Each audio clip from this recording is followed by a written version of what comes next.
하나님 말씀 함께 보겠습니다. 마태복음 1장 18절로 25절까지의 말씀입니다. 마태복음 1장 18절로 25절까지의 말씀입니다. 한 절씩 교독하기를 원합니다. 18절 제가 먼저 읽겠습니다. 예수 그리스도의 나심은 이러하니라. 그의 어머니 마리아가 요셉과 약혼하고 동거하기 전에 성령으로 잉태된 것이 나타났더니 그를 드러내지 아니하고 가만히 끊고자 하여 이 일을 생각할 때에 주의 사자가 현몽하여 이르되 다윗의 자손 요셉아 내 아내 마리아 데려오기를 무서워하지 말라. 그에게 잉태된 자는 성령으로 된 것이니라. 아들을 낳으리니 이름을 예수라 하라. 이는 그가 자기 백성을 저희 적에서 구원한 자이심이라 하니라. 이 모든 일이 된 것은 주께서 선지자로 하신 말씀을 이루려 하심이니 이르시되 보라 성녀가 잉태하여 아들을 낳을 것이요 그 이름은 임마누엘이라 하리라 하셨으니 이를 번역한즉 하나님이 우리와 함께 계시다 함이라. 요셉이 잠에서 깨어 일어나 주의 사자의 분부대로 행하여 그의 아내를 데려왔으나 아들을 낳기까지 동침치 아니하더니 낳음에 이름을 예수라 하니라. 아멘. 아멘. 아멘. 오늘은 2016년 마지막 주일입니다. 그래서 이번 한 주가 마지막 한 주예요. 한 해를 잘 마무리하고 계십니까? 네, 우리가 두 가지로 마무리를 잘 하기를 원한다고 했습니다. 감사한 마음. 그래서 지난 한 해를 잘 되돌아보시고 어떤 일이 있었는지, 주님께서 어떤 은혜를 베푸셨는지 금방 잊어버리거든요. 그래서 잘 기억하고 감사한 마무리, 또 부족했던 것들은 돌이키고 반성하고 또 회개하는 그런 시간 되기를 원한다고 하였습니다. 그 어떤 때보다 이번 2016년 마무리가 참 잘 결산하고 되돌이켜서 2017년을 우리가 영광스럽게 맞이하기를 원합니다. 오늘은 또 마지막 주일이면서 성탄 주일입니다. 성탄 감사 예배인데요. 메리 크리스마스라는 인사는 많이 했으니까 우리 주변에 있는 분들에게 오늘 어색한 분들이 좀 많이 계시니까 네, 기쁘게 인사해 주십시오. 예수님의 탄생이 우리의 소망이에요 라고 인사해 주십시오.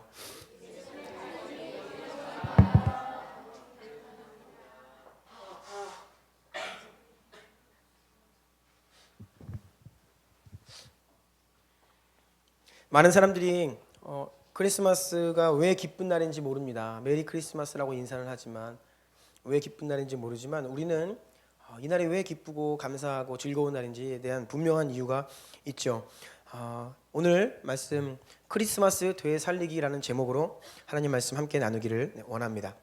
성탄절 크리스마스란 크라이스트와 마스의 그 합성어입니다. 이것은 본래 라틴어의 그리스도를 의미하는 크리스투스 그리고 예배, 모임, 미사를 의미하는 마사라는 그 두 가지 단어의 합성어입니다. 그래서 예수님을 위한 예배, 모임 그런 의미라고 할 수 있겠죠. 우리나라에서는 이 크리스마스를 공식적으로는 기독 탄신일이라고 말합니다. 양력 12월 25일 크리스마스가 예수님께서 이 땅에 태어나신 정확한 날짜는 아닙니다. 크리스마스 예수님 성탄에 대한 그 정확한 날짜 성경을 통해서 알 수 없어요. 정확히 기록되어 있지 않습니다. 우리가 추정은 할 수 있는데 알 수는 없습니다. 그러면 크리스마스가 왜 12월 25일이 되었느냐라고 하는 그 크리스마스 유래에 대한 여러 가지 설명들이 있는데 그 중에 가장 일반적이면서 지금 설득력 있게 받아들여지고 있는 한 가지 입장은 이렇습니다. 본래 로마인들은 농경신 그리고 그 농사를 주관하는 태양신을 숭배했어요.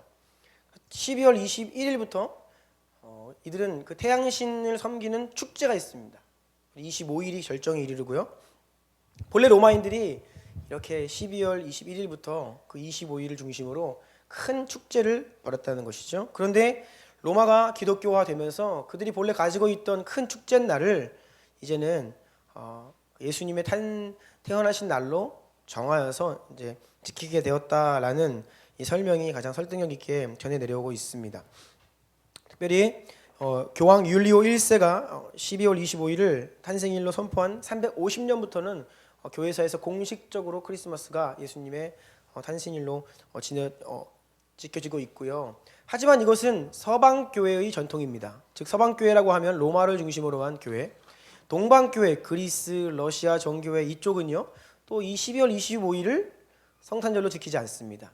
그들의 본래 큰 명절인 1월 6일 소환을 예수님 탄생일로 정하고 지키고 있어요. 그래서 이 12월 25일이 정확한 날짜는 아니다라는 것이에요.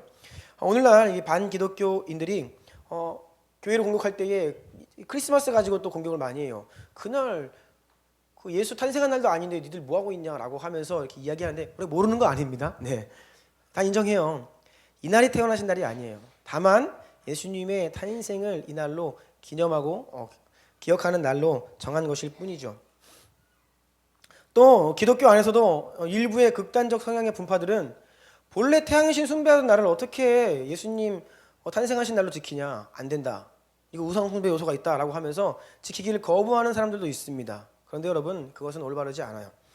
디모데전서 4장 4절로 5절 읽어주십시오. 하나님께서 지으신 모든 것이 선함에 감사함으로 받으면 버릴 것이 없나니 하나님의 말씀과 기도로 거룩하여짐이라. 항상 그 본질과 중심이 중요한데요. 우리가 말씀과 기도로 거룩하여지고 그 어떤 것도 취할 수 있어요. 비슷한 맥락의 논쟁이 한국교회에 지난 20, 30년 사이에 있었습니다. 앞에 있는 드럼, 기타 이런 악기들이요. 어떤 논쟁이었냐면 그것을 본래 하나님을 예배하던 악기가 아니지 않냐. 세상 사람들이 그냥 만든 악기고 하나님을 모르던 사람들이 사용하는 악기인데 그걸 어떻게 하나님을 예배하냐라는 그런 이유로 교회에 드럼이 들어오고 기타 치는 것을 반대한 입장들이 있었어요. 잘못된 것입니다. 여러분, 우리가 어떤 나라나 민족 가운데 예수님을 알기 이전에, 복음이 전파되기 이전에 그들이 가지고 있던 문화, 관습 가운데 우리가 그것을 복음적으로 잘 재해석해서 사용할 수 있는 것입니다. 그래서 여러분, 12월 25일 날 크리스마스 전혀 문제 없는 날이고, 다만 이 날이 정확히 예수님이 태어나신 날은 아니다라는 것을 우리가 알아야겠습니다. 정말 중요한 것은요, 이날 예수님이 태어나셨냐 안 태어나셨냐 그게 문제가 아니라, 그러면 오늘날 우리가 예수님이 태어나신 날로 기억하고 기념하기 위해서 이 날을 크리스마스라고 하여 지키고 있는데, 과연 이날 주인공이신 예수님이 그 중심을 차지하고 계신가라는 질문입니다. 오늘날 크리스마스의 정작 이날 주인이신 예수님이 사라져버리고 있습니다. 여러분, 크리스마스 하면 떠오르는 이미지들을 생각해 보십시오. 전혀 예수님과 무관한 것들로 가득합니다. 화이트 크리스마스를 꿈꿔요. 이스라엘에는 눈이 내리지 않습니다. 성탄 트리, 북유럽에서 건너온 겁니다. 이스라엘에 이런 나무 없어요. 저도 왠지 박 전사님이랑 오늘 맞춘 게 아닌데 빨간색 넥타이를 메고 왔죠. 성탄절에는 왠지 빨간색이 어울릴 것 같고, 빨간색 전혀 예수님과 상관없습니다. 선물을 주고받고 뭐 산타 할아버지는 더더욱 아니고요.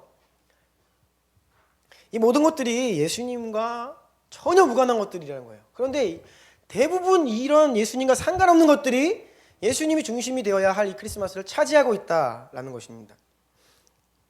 그리고 이 크리스마스는 가족들과 연인들과 낭만적이고 아름다운 시간을 보내는 날, 그렇잖아요. 선물을 받아야 되고. 그런데 여러분, 예수님 탄생하신 그날 낭만적이지 않습니다. 하늘에는 영광이지만 인간적인 눈으로 예수님 탄생을 보면 가난한 시골 처녀, 아무것도 가진 것 없는 가정에 거할 곳이 없어서 가축 우리에서 말 구유에 태어나신 예수님의 모습은요, 어떻게 보면 굉장히 슬프고 처량한 날일 수 있다는 겁니다. 우리는 본래 예수님 또한 그때의 이미지들과는 전혀 무관한 것들로 이 크리스마스를 채우고 있는 것이죠. 오늘날 더 나아가서 안 그래도 예수님이 크리스마스 가운데 별로 안 계신데 그나마 남아있는 예수님의 흔적조차 다 지워버리려고 하는 다양한 시도들이 있습니다. 미국의 대통령 당선인 트럼프가 지금 미국 전역을 돌면서 당선 연설을 하고 있습니다. 어제 그 플로리다주에 가서 트럼프가 앞에 서서 사람들에게 이야기를 하는데 이렇게 이야기하더라고요. 내가 여러분들에게 약속했듯이 오늘 내가 이렇게 인사하기 원합니다. 메리 크리스마스. 이게 뭐예요? 왜 메리 크리스마스라고 인사하기로 약속을 했죠? 미국이라는 나라에서는 지금 메리 크리스마스라고 인사를 하면 소수 인권을 조금, 그러니까 좀 나이스한 사람이 아닌 거예요. 해피 할러데이라고 해야 됩니다. 무슬림도 있고 예수님 안 믿는 사람이 있는데 왜 크리스마스라고 이야기하느냐? 그건 기독교적인 용어다 라고 해서 오바마는 주로 해피 할러데이라는 인사를 했어요. 그렇게 해야 포용적이고 진보적이고 나이스한 사람으로 인정받습니다. 작년에 알다시피 우리나라의 그 송도에 와 있는 뉴욕대 캠퍼스가 송도에 있습니다. 이 송도 캠퍼스 총장님께서 크리스마스 파티라는 제목으로 학교 게시판에 학생들이 크리스마스 이브날 놀고 이렇게 했던 행사를 게시판에 올렸어요. 그러자 뉴욕 본교에서 바로 연락이 왔습니다. 그거 내려라. 우리 학교는 어떠한 공식적인 글이나 언급을 크리스마스라는 용어는 사용하지 않는다. 그것은 종교적인 용어다. 그래서 금지시켰습니다. 작년 뉴욕에 있는 또 한 초등학교에서 교장 선생님이 학생들에게 크리스마스라는 말을 금지했습니다. 그래서 이것이 논란이 됐죠. 굉장히 이것이 이슈가 되었습니다. 알다시피 스타벅스는 이제 더 이상 컵에서 더 이상 이 크리스마스라는 이미지를 주겠다 이렇게 나오고 있고요. 그래서 이 트럼프가 우리 메리 크리스마스 하겠다라고 한 것입니다. 저는 뭐 트럼프 지지가 아닙니다. 네. 근데 이것이 지금 미국에서 이슈가 되고 있다는 거예요. 이것을 보도하는 한국 언론도 그래서 트럼프가 공식 석상에서 메리 크리스마스라고 인사한 것을 문제시하더라고요. 평화로운 미국의 어떤 분위기를 깨는 극단적인 입장이다라는 것입니다. 여러분 왜죠? 아니 크리스마스인데 왜 크리스마스라고 말을 못합니까? 네? 메리 크리스마스 이거 이상한 건가요? 그런데 세상은 이제 그나마 안 그래도 예수님 다 사라졌고 그 이름 안에 남아있는 그것조차 이제 싫어하는 거예요. 크라이스트, 예수님 이름 자체가 언급되는 것을 싫어하는 것입니다. 여러분 크리스마스에서 그날 주인이신 예수님 사라지면 뭐가 남을까요? 인간의 정욕을 채우고 기쁨을 추구하는 그냥 인간만 남는 것입니다. 지난 주 중에 우리가 오전 기도회 시간에 하루는 우리 대한민국을 위해 기도하는 날인데 그때 그러한 우리가 소식을 접하였습니다. 1년 중에 호텔, 모텔, 빈방 찾기 가장 힘든 날이 크리스마스 이브입니다. 이날 젊은이들이 다 연인들이 즐기는 날이에요. 자신의 정욕을 채우는 날이 되어버렸습니다. 그래서 크리스마스가 연중 낙태율을 가장 높이는 날이다. 이게 통계입니다. 그래서 아름다운 피켓이라는 시민단체가 크리스마스 건전 문화 캠페인을 벌이는데 신촌, 홍대, 명동, 강남 등의 번화가에서 성탄절 이브와 성탄절 저녁에 피켓을 들고 외치는 것입니다. 건전한 크리스마스 되세요. 사랑하면 연인들을 지켜주세요. 어떤 이런 메시지를 가지고 한복판에서 외쳐야만 하는 상황이 되었다는 것입니다. 여러분, 예수님이 크리스마스에서 사라지시면요, 결국은 그곳에 남는 것은 인간의 정욕뿐이에요. 저는 여러분 오해하지 마세요. 저는 이렇게 트리하는 거 반대하는 사람 아니고요. 우리 아이들 산타 모자 쓰고 나와서 공연하는 거 싫어하는 사람 아닙니다. 우리 안에 문화이기 때문에 그것들 할 수 있습니다.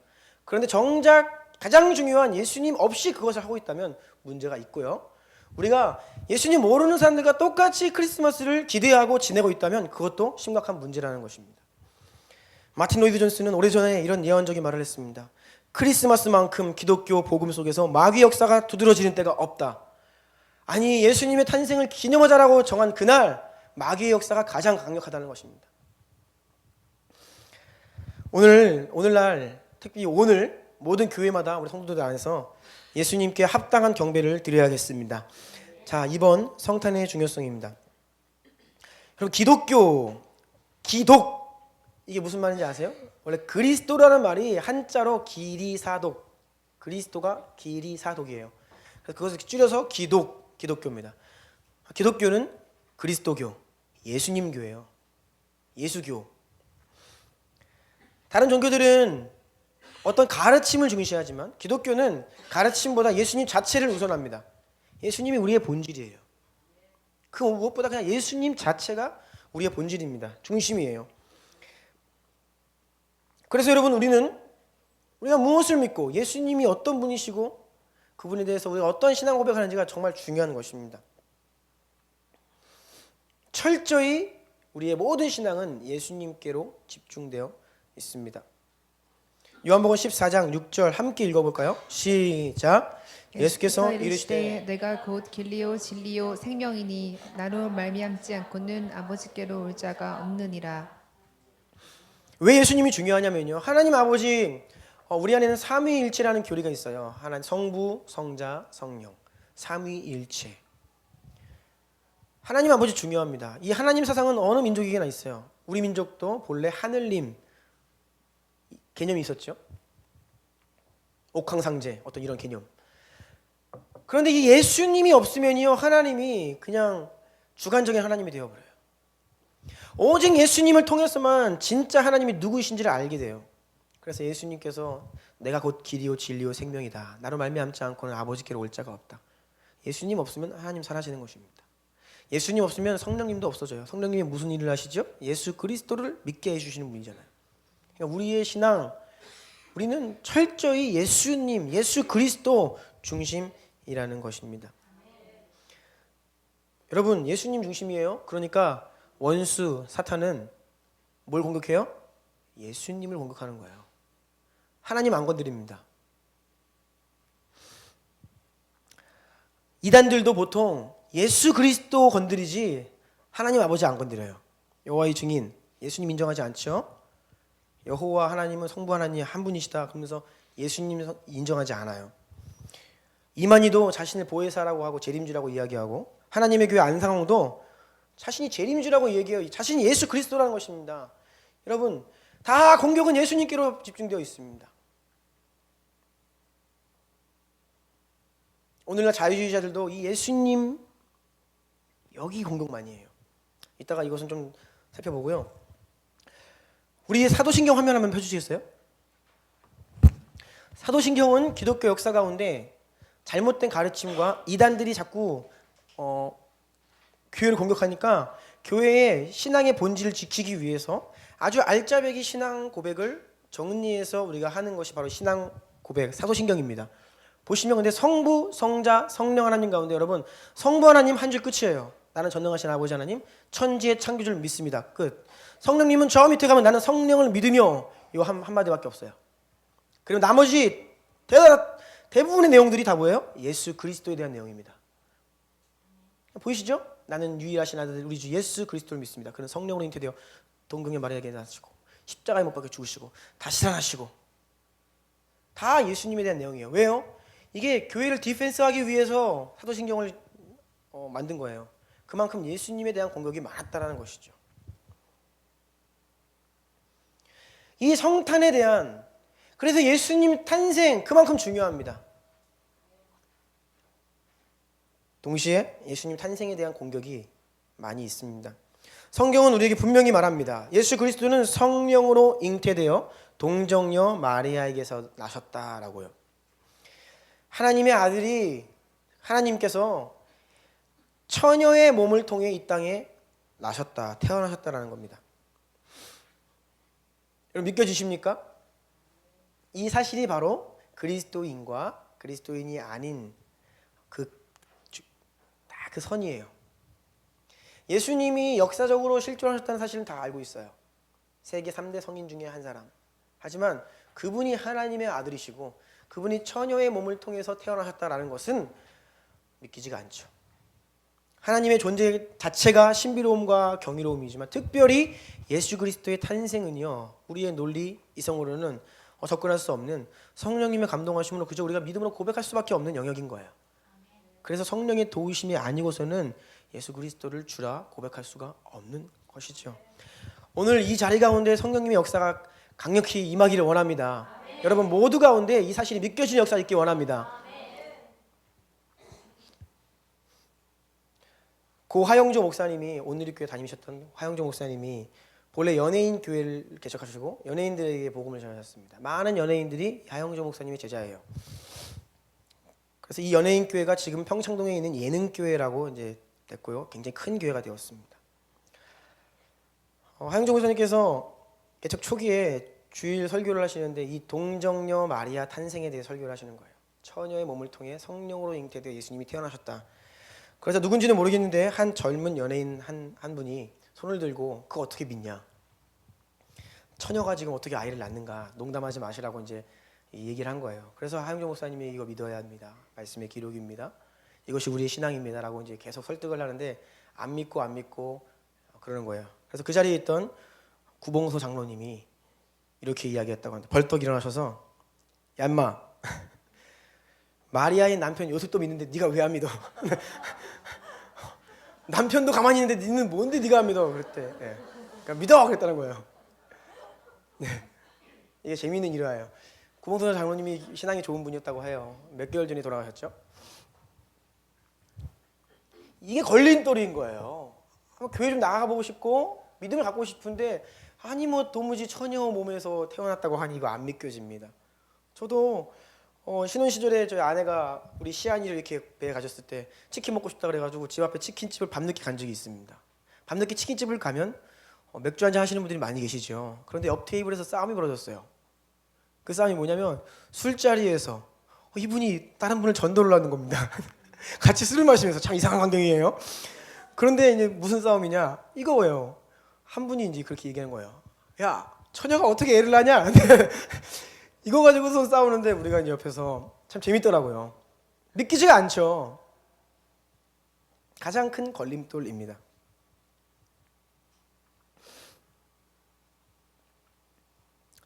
그래서 이 부분 공격당합니다. 특별히 여러분 교회 밖에서는 뭐 그렇다 치는데 지금 교회 안에서도 이 부분에 대해서 굉장한 공격이 있습니다.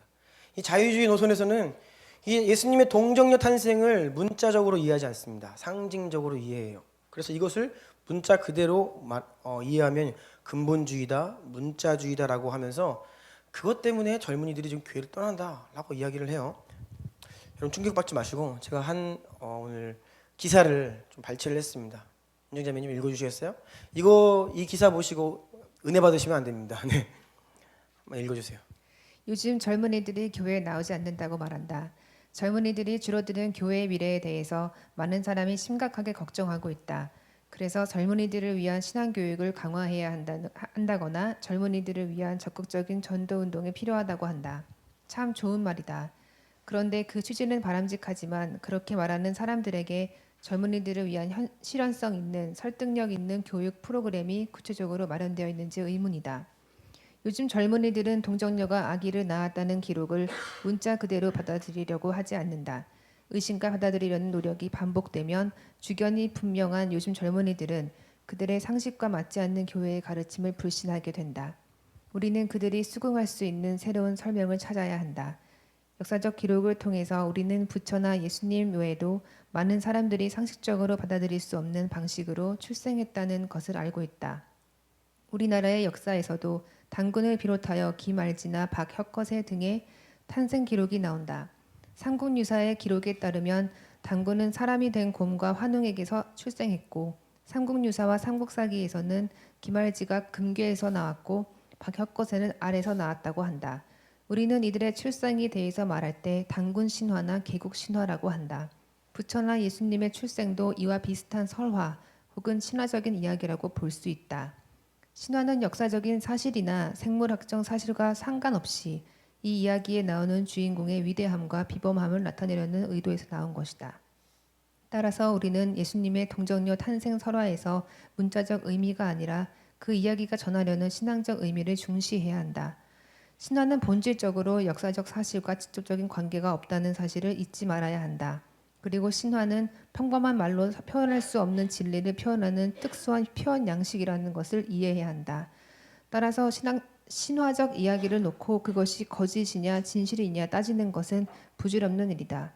예수님은 단순히 역사적 존재가 아니라 신앙의 대상이다. 동정녀 탄생에 대해서 문자적 의미대로 젊은이들을 가르치려고 해서는 전도의 성과를 거둘 수가 없다.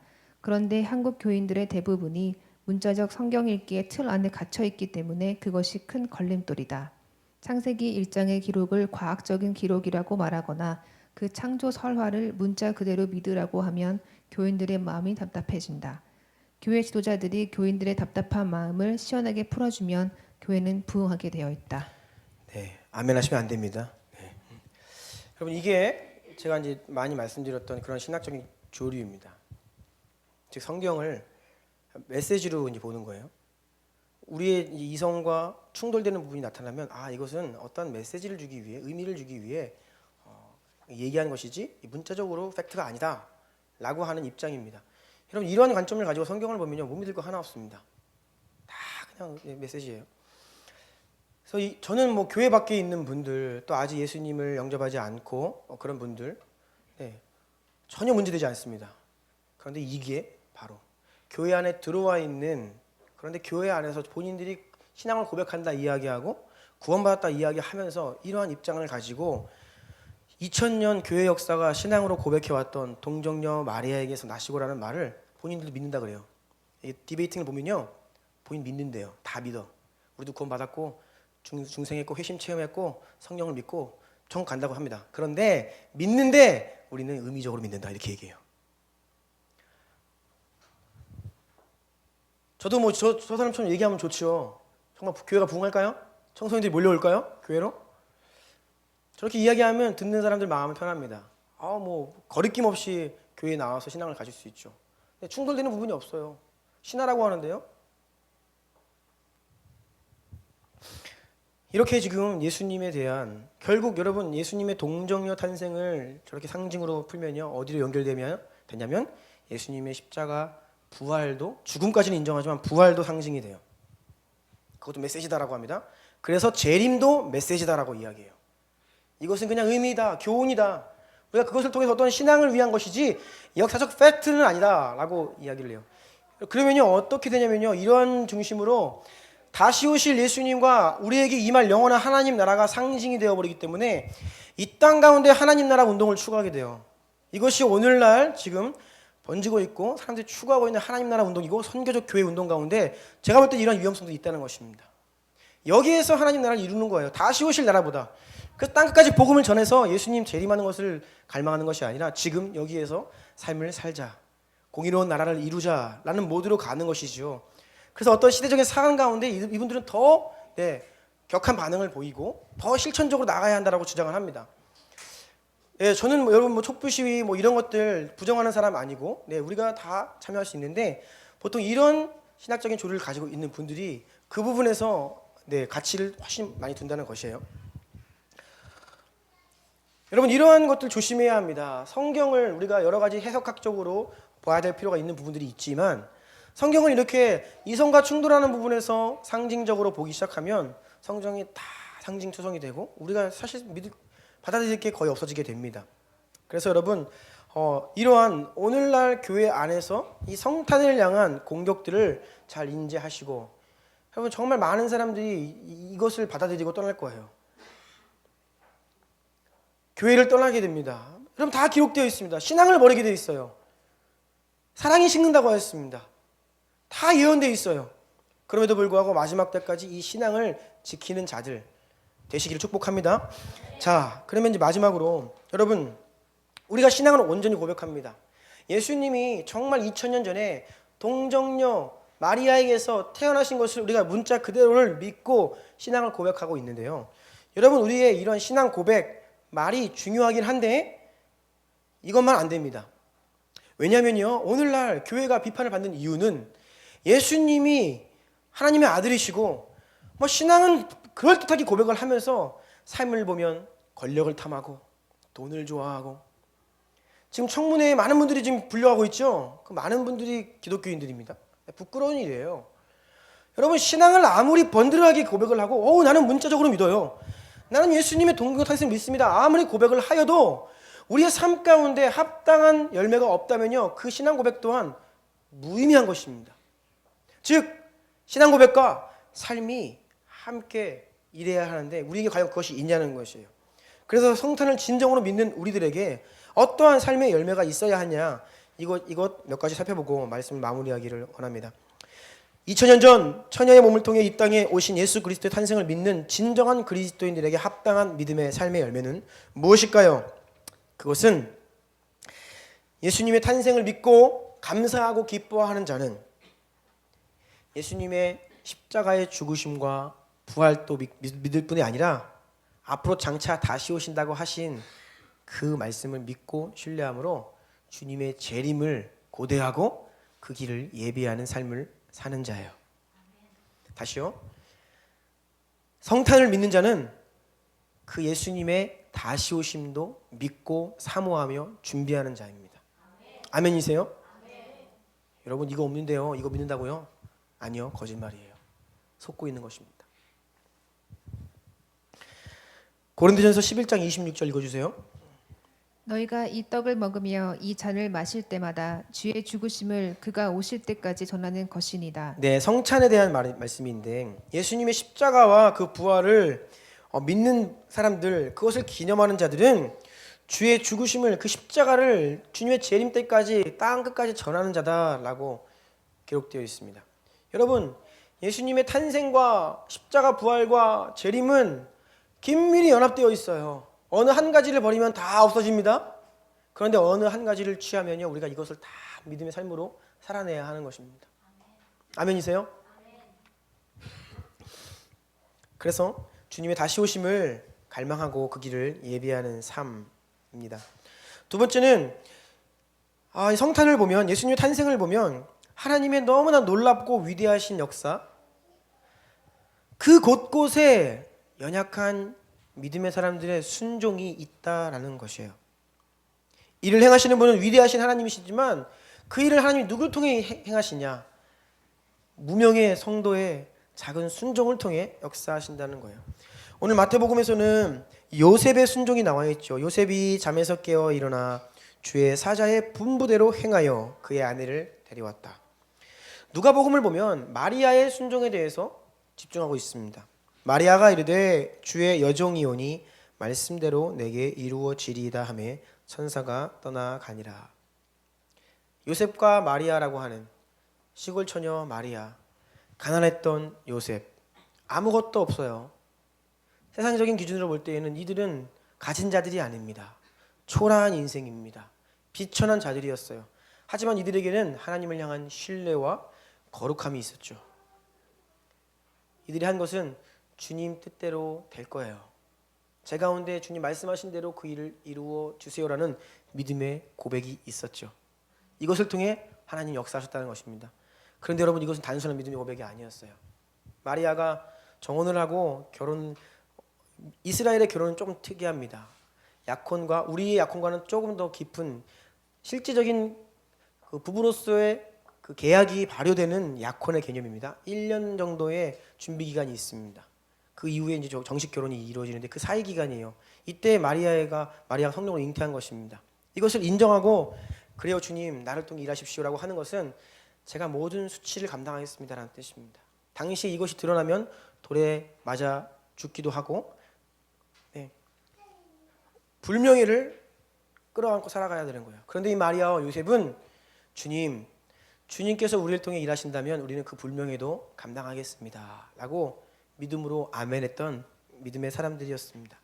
그 순종을 통해 하나님이 성육신, 하나님이 인간으로 태어나시는 이 놀라운 역사를 행하셨다는 사실입니다. 그래서 여러분, 우리도 오늘 여기에서의 작은 순종, 우리 안에 있는 작은 순종이 하나님의 큰 일을 행하는 거예요. 우리가 큰 일 행하는 거 아닙니다. 우리가 큰 일을 하는 거 아니에요. 우리는 그저 순종하는 존재라는 것입니다. 또 한 가지는 인간의 지혜와 방법, 또 하나님의 지혜 방법은 다르다라는 거예요. 우리가 예수님 탄생을 진지하게 묵상하면요, 예수님 왜 마리아의 몸을 통해 오셨을까? 왜 그 베들레헴, 그 작은 마을, 그것도 궁전이 아니라 가축의 우리에서 보잘것없이 태어나셨을까? 어느 누구도 상상치 못하고 우리 보러 만약 계획하라 그러면 그거 옵션에도 없어요. 근데 하나님의 지혜는 늘 이렇게 우리의 기대와는 다르다는 거예요.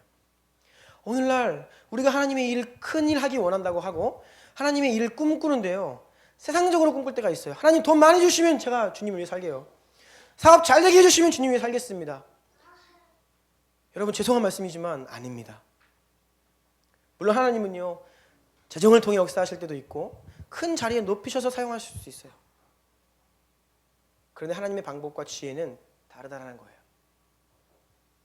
지금 여기 앉아있는 여러분 모두 우리가 아멘으로 순종할 때 하나님은 우리를 통해서 큰 일을 하실 수 있는 분이십니다. 네, 그 믿음으로 나아가는 것이 필요하죠. 그래서 오늘 여기에서 바로 지금 여러분에게 주어진 삶, 그 현장 가운데 우리가 아멘 순종하는 것이 주님의 큰 일을 이루는, 그 길을 예비하는 길이라는 것입니다.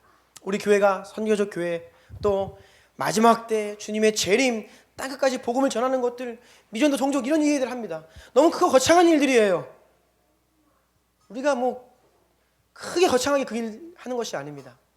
여러분들이 골방에서 무릎을 꿇고 기도하는 그 기도, 여러분들이 주님을 향하여서 드리는 그 작은 선교원금 그 한 가지, 우리가 할 수 있는 것, 우리에게 주어진 역량 가운데서 하는 그 작은 순종 하나가 주님의 큰 일을 이루는 것입니다. 마지막 때의 큰 부흥과 주님 오실 길을 예비하는 것은요, 한두 교회, 큰 교회들이 할 일이 아닙니다. 이 땅에 있는 모든 무명의 성도, 모든 교회들이 그 일에 동참하게 될 것이에요. 마리아와 요셉처럼 여러분 그 가운데 소망을 가지시기를 축복합니다. 말씀 마무리하겠습니다. 3번에 4번, 가로 4번 다 같이 읽어볼게요. 시작. 성탄절을 그저 감상적으로 보내기보다 예수 그리스도의 다시 오심을 바라보며 선교적 삶을 결단하는 날이 되기를. 아멘입니다. 예, 우리 함께 기도하겠습니다.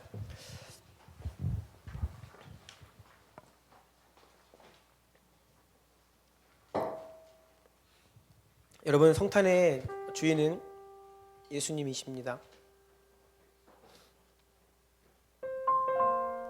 우리가 이 시간 다시 한번 우리의 마음의 눈을 주님께로 주목하고 고백하기를 원합니다.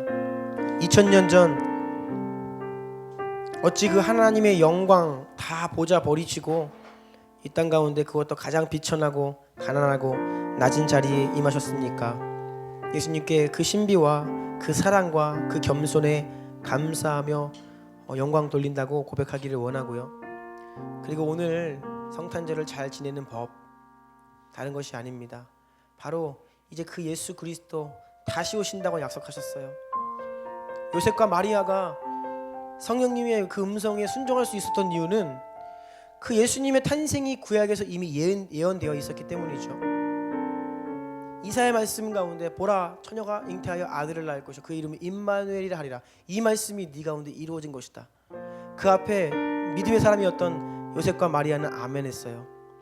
동일하게 주님 다시 오신다 우리에게 약속하셨습니다. 우리가 그 약속 앞에 오늘도 아멘하며 그 길을 예비하는 삶을 사는 것이 바로 성탄을 진정으로 믿는 자들의 삶입니다. 여러분, 주님께 합당한 찬송과 감사 영광 올려드리며 또한 우리가 그런 삶을 살기 원한다고 주님께 고백하며 나아가기를 원합니다. 우리 주여 한번 부르고 간절히 기도합시다.